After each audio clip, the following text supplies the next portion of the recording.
You, John Fitzgerald Kennedy, do solemnly swear. I, John Fitzgerald Kennedy, do solemnly swear.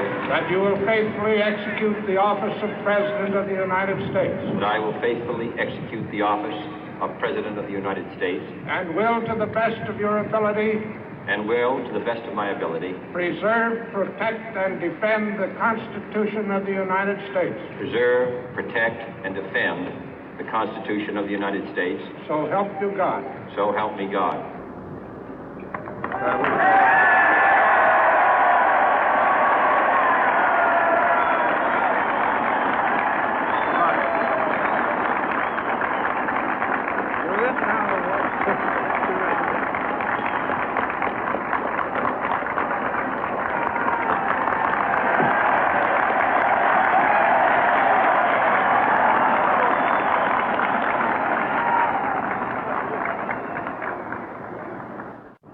Vice President Johnson, Mr. Speaker, Mr. Chief Justice, President Eisenhower, Vice President Nixon, President Truman, Reverend clergy, fellow citizens. We observe today not a victory of party, but a celebration of freedom, symbolizing an end as well as a beginning, signifying renewal as well as change. For I have sworn before you and Almighty God the same solemn oath our forebears prescribed nearly a century and 3/4 ago.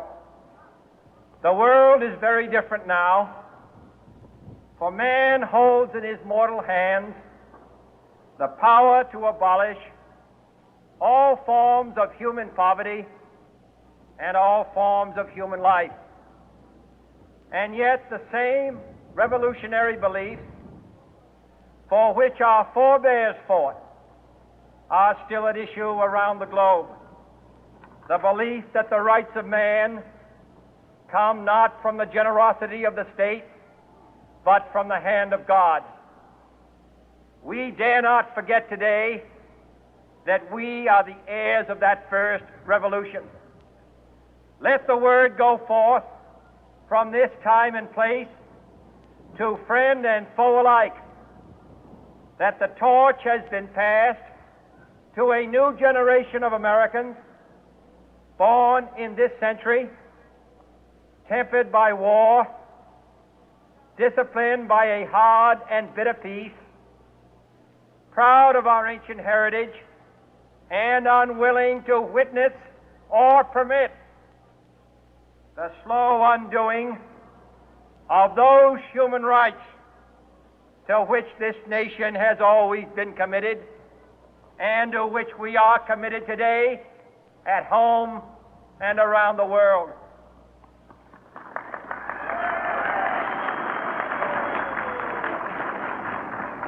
Let every nation know, whether it wishes us well or ill, that we shall pay any price, bear any burden, meet any hardship, support any friend, oppose any foe to assure the survival and the success of liberty.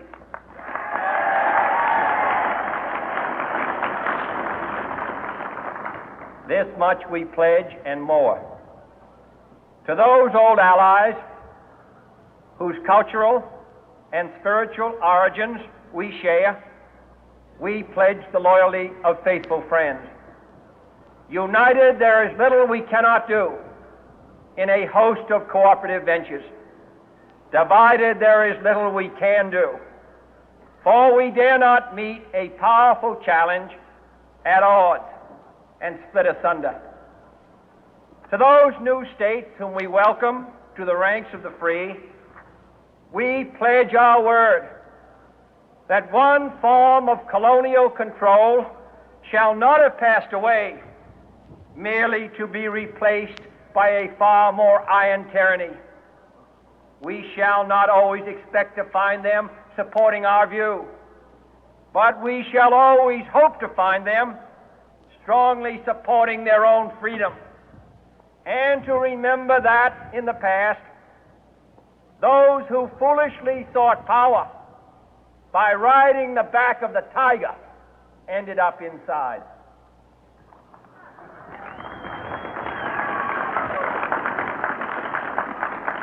To those people in the huts and villages of half the globe struggling to break the bonds of mass misery, we pledge our best efforts to help them help themselves for whatever period is required, not because the communists may be doing it, not because we seek their votes, but because it is right. If a free society cannot help the many who are poor, it cannot save the few who are rich.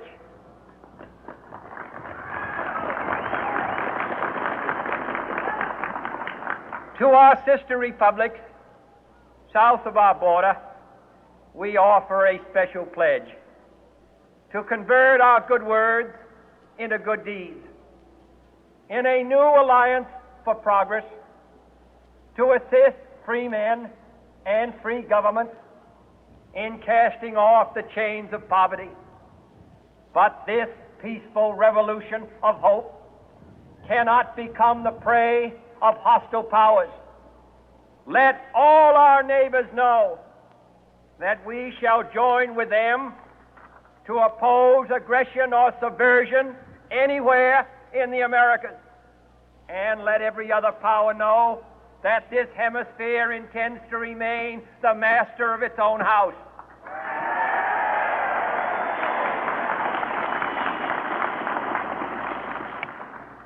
To that World Assembly of Sovereign States, the United Nations, our last best hope, in an age where the instruments of war have far outpaced the instruments of peace, we renew our pledge of support to prevent it from becoming merely a forum for invective, to strengthen its shield of the new and the weak, and to enlarge the area in which its writ may run.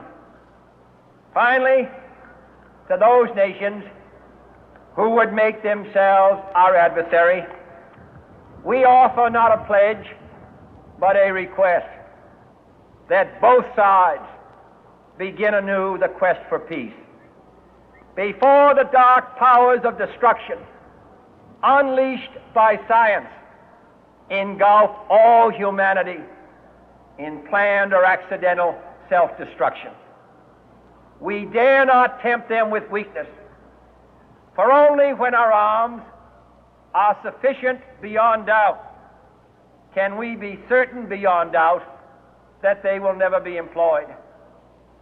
But neither can two great and powerful groups of nations take comfort from our present course, both sides overburdened by the cost of modern weapons, both rightly alarmed by the steady spread of the deadly atom, yet both racing to alter that uncertain balance of terror that stays the hand of man.